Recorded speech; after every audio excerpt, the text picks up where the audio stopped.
Hi friends, Sharada ಕಿಚನ್ಗೆ ಸ್ವಾಗತ. Friends, ಇವತ್ತು ಬಂದು 1 ಕಪ್ ರವೆಯಿಂದ ತುಂಬ ಒಳ್ಳೆ ಬ್ರೇಕ್ಫಾಸ್ಟ್ ರೆಡಿ ಮಾಡೋದನ್ನ ತೋರಿಸ್ಕೊಡ್ತಾ ಇದ್ದೀನಿ. ತುಂಬ ಬೇಗನೂ ಆಗುತ್ತೆ. ಇದಕ್ಕೆ ಬಂದು ಒಂದೇ ಒಂದು ಸ್ಪೂನ್ ಎಣ್ಣೆ ಸಾಕು ಫ್ರೆಂಡ್ಸ್. ತುಂಬ ರುಚಿಯಾಗಿರುತ್ತೆ. ಬನ್ನಿ ಫ್ರೆಂಡ್ಸ್, ಇದನ್ನು ಯಾವ ರೀತಿಯಾಗಿ ಮಾಡಿದ್ದೀನಿ, ಇದಕ್ಕೆ ಏನೇನು ಬೇಕಾಗುತ್ತೆ ಎಲ್ಲನೂ ನೋಡ್ಕೊಂಡು ಬರೋಣ. ಇದಕ್ಕೆ ಮೊದಲಿಗೆ ಬಂದು ಇಲ್ಲಿ ನಾನು ಮಿಕ್ಸರ್ ಜಾರನ್ನು ತೊಗೊಂಡಿದ್ದೀನಿ.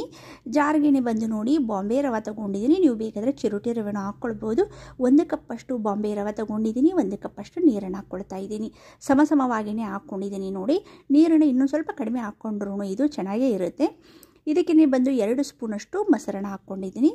ಮೊಸರು ಹಾಕೋದ್ರಿಂದ ತುಂಬ ಒಳ್ಳೆಗೆ ಚೆನ್ನಾಗಿ ಉಬ್ಬಿ ಬರುತ್ತೆ ರೆಸಿಪಿ ಬಂದು.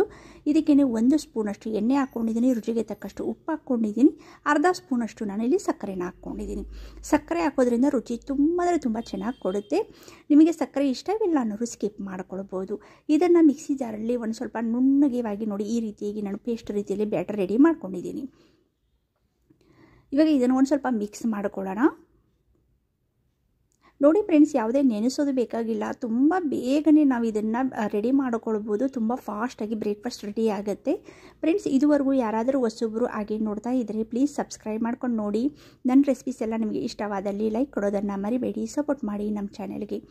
ಇಲ್ಲಿ ಬಂದು ಒಂದು ಅರ್ಧ ಸ್ಪೂನಷ್ಟು ಜೀರಿಗೆ ಹಾಕ್ಕೊಂಡಿದ್ದೀನಿ. ಒಂದು ಅರ್ಧ ಸ್ಪೂನಷ್ಟು ಬೇಕಿಂಗ್ ಪೌಡರ್ ಹಾಕ್ಕೊಂಡಿದ್ದೀನಿ. ಬೇಕಿಂಗ್ ಪೌಡ್ರು ಇಲ್ಲ ಅನ್ನೋರು ಸೋಡಾನು ನೀವು ಹಾಕ್ಕೊಳ್ಬೋದು, ಅಡುಗೆ ಸೋಡಾ. ಇಲ್ಲಾಂದರೆ ಈನೋ ಹಾಕ್ಕೊಳ್ಬೋದು. ಈನೋ ಹಾಕೋದ್ರಿಂದ ಚೆನ್ನಾಗಿ ರೆಸಿಪಿ ಬಂದು ಸಾಫ್ಟಾಗಿ ಬರುತ್ತೆ, ಉಬ್ಬಿ ಬರುತ್ತೆ. ಇದನ್ನು ಚೆನ್ನಾಗಿ ತಿರುಗಿಸ್ಬೇಕಾಗತ್ತೆ, ಒಳ್ಳೆ ರೀತಿಯಲ್ಲಿ ತಿರುಗಿಸ್ಬೇಕಾಗತ್ತೆ. ಬೇಕಿಂಗ್ ಪೌಡ್ರ್ ಹಾಕಿದ ತಕ್ಷಣ ನಾವು ಇದನ್ನು ರೆಸ್ಟಿಗೆ ಬಿಡೋಂಗಿಲ್ಲ. ಬೇಗನೆ ಇದನ್ನು ನಾವು ರೆಡಿ ಮಾಡ್ಕೊಳ್ಬೇಕಾಗತ್ತೆ.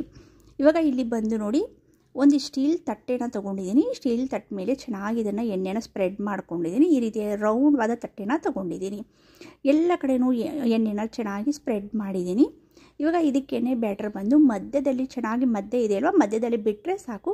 ಎಲ್ಲ ಕಡೆಗೆ ಅದೇನೇ ಈಕ್ವಲ್ ಆಗುತ್ತೆ ನೋಡಿ ಫ್ರೆಂಡ್ಸ್. ಮಧ್ಯದಲ್ಲಿ ನಾವು ಬಿಟ್ಟರೆ ಸಾಕು, ನಾವೇನು ಕೈಯಿಂದ ಸ್ಪ್ರೆಡ್ ಮಾಡೋದೇ ಬೇಕಾಗಿಲ್ಲ. ಅದೇನೇ ಚೆನ್ನಾಗಿ ಈಕ್ವಲ್ ಆಗಿ ಆಗುತ್ತೆ. ನಾನು ಗ್ಯಾಸ್ ಮೇಲೆ ನೀರನ್ನು ಕಾಯೋದಕ್ಕೆ ಇಟ್ಟಿದ್ದೀನಿ. ಇದು ಸ್ಟೀಮ್ ಮಾಡ್ಕೊಳ್ಬೇಕಾಗತ್ತೆ.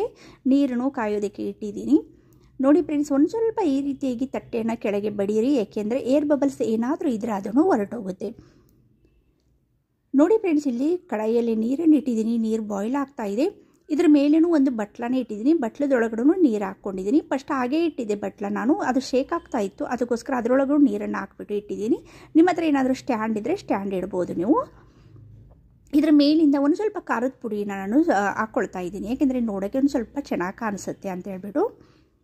ಇವಾಗ ಇದನ್ನು ಬಂದು ಒಂದು 10 ನಿಮಿಷಗಳ ಕಾಲ ಚೆನ್ನಾಗಿ ಸ್ಟೀಮ್ ಮಾಡಿದ್ರೆ ಆಯಿತು. ನಾವು ಇಡ್ಲಿಗೆಲ್ಲ ಯಾವ ರೀತಿಯಾಗಿ ಸ್ಟೀಮ್ ಮಾಡ್ತೀವೋ, ಎಷ್ಟು ನಿಮಿಷಗಳ ಕಾಲ ಸ್ಟೀಮ್ ಮಾಡ್ತೀವೋ ಅದೇ ನಿಮಿಷ ಸೇಮ್ ಟು ಸೇಮ್ ಅದೇ ರೀತಿಯಾಗಿ ನಾವು ಇದನ್ನು ಸ್ಟೀಮ್ ಕೊಟ್ಟರೆ ಆಯಿತು ನೋಡಿ ಫ್ರೆಂಡ್ಸ್. ಇವಾಗ 10 ನಿಮಿಷಗಳ ಕಾಲ ಆಗಿದೆ. ತುಂಬ ಬಿಸಿ ಇದೆ. ಇದನ್ನು ಒಂದು ಸ್ವಲ್ಪ ತಣ್ಣಗಾಗೋಕ್ಕೆ ಬಿಡ್ತಾ ಇದ್ದೀನಿ ನಾನು. ಇವಾಗ ಇದನ್ನು ಬಂದು ಒಳ್ಳೆ ರೀತಿಯಲ್ಲಿ ತಣ್ಣಗಾಗಿದೆ. ಒಳ್ಳೆ ರೀತಿಯಲ್ಲಿ ಅದೇ ಬಿಟ್ಕೊಳ್ಳುತ್ತೆ. ನಮಗೆ ಯಾವುದೇ ತೊಂದರೆ ಆಗೋದಿಲ್ಲ. ತೆಗಿಬೇಕಾದ್ರೆ ನಾವು ಇಡ್ಲಿ ಎಲ್ಲ ಯಾವ ರೀತಿಯಾಗಿ ತಕ್ಕೊಂಡು ಬಿಡ್ತೀವೋ ಅದೇ ರೀತಿಯಾಗಿ ಇದೂ ಬರುತ್ತೆ ನೋಡಿ ಫ್ರೆಂಡ್ಸ್. ಇವಾಗ ಇದನ್ನು ಬಂದು ನಾವು ಯಾವ ಶೇಪಲ್ಲಿ ಬೇಕೋ ಆ ಶೇಪಲ್ಲಿ ಕಟ್ ಮಾಡ್ಕೊಳ್ಬೋದು. ನಾವು ಈಗೇನೆ ತಿನ್ಬೋದು. ಒಂದು ವೇಳೆ ಬೇಡಪ್ಪ ನಮಗೆ ಇನ್ನೊಂದು ಸ್ವಲ್ಪ ನಾವು ಫ್ರೈ ಮಾಡ್ಕೊತಿದ್ರೆ ಸ್ವಲ್ಪ ಫ್ರೈ ಮಾಡ್ಕೊಳ್ಬೋದು, ಶಾಲು ಫ್ರೈ ಮಾಡ್ಕೊಳ್ಬೋದು. ನಾನಿಲ್ಲಿ ಬಂದು ಪಿಜ್ಜಾ ಕಟ್ರಿಯಿಂದ ನಾನು ಇದನ್ನು ಕಟ್ ಮಾಡ್ಕೊಳ್ತಾ ಇದ್ದೀನಿ. ನಾನಿದು ಬಂದು ಪಿಜ್ಜಾ ಶೇಪಲ್ಲೇ ಕಟ್ ಮಾಡ್ಕೊಳ್ತಾ ಇದ್ದೀನಿ. ನೀವು ಬೇಕಾದರೆ ಸ್ಕ್ವೇರಲ್ಲಿ ನಿಮಗೆ ಯಾವ ಶೇಪಲ್ಲಿ ಬೇಕೋ ಆ ಶೇಪಲ್ಲಿ ನೀವು ಕಟ್ ಮಾಡ್ಕೊಳ್ಬೋದು. ತುಂಬ ಫಾಸ್ಟಾಗಿ ಆಗುತ್ತೆ ರೆಸಿಪಿ ಬಂದು. ಇದರ ಜೊತೆಗೆ ನೀವು ಪುದೀನ ಚಟ್ನಿನೂ ಮಾಡ್ಕೊಳ್ಬೋದು. ತುಂಬ ಚೆನ್ನಾಗಿರುತ್ತೆ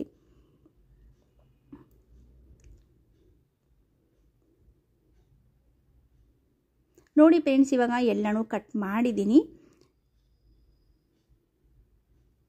ನೋಡಿ. ಒಂದು ತೆಗೆದುಬಿಟ್ಟು ತೋರಿಸ್ತಾ ಇದ್ದೀನಿ ನೋಡಿ, ಎಷ್ಟು ಚೆನ್ನಾಗಿ ಉಬ್ಬಿ ಬರುತ್ತೆ, ಆಮೇಲೆ ಸಾಫ್ಟಾಗಿ ಇರುತ್ತೆ. ಇವಾಗ ಗ್ಯಾಸ್ ಮೇಲೆ ಒಂದು ತವಾನ ಇಟ್ಟಿದ್ದೀನಿ. ಅದಕ್ಕೆ 1 ಸ್ಪೂನಷ್ಟು ಎಣ್ಣೆ ಹಾಕ್ಕೊಂಡಿದ್ದೀನಿ. ಇವಾಗ ನಾವೇನು ರೆಡಿ ಮಾಡಿದ್ದೀನಿ ಅಲ್ವಾ, ಅದನ್ನೆಲ್ಲನೂ ಹಾಕ್ಕೊಳ್ಳೋಣ. ಚೆನ್ನಾಗಿ ಒಳ್ಳೆ ರೀತಿಯಲ್ಲಿ ಇದನ್ನು ಫ್ರೈ ಮಾಡ್ಕೊಳ್ಳೋಣ.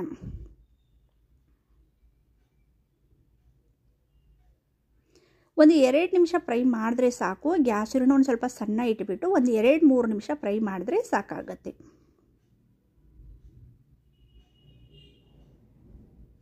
ನೋಡಿ ಫ್ರೆಂಡ್ಸ್. ಎರಡೂ ಸೈಡಲ್ಲಿ ಚೆನ್ನಾಗಿ ಇದನ್ನು ಫ್ರೈ ಮಾಡ್ಕೊಳ್ಬೇಕಾಗತ್ತೆ ನಿಧಾನವಾಗಿ.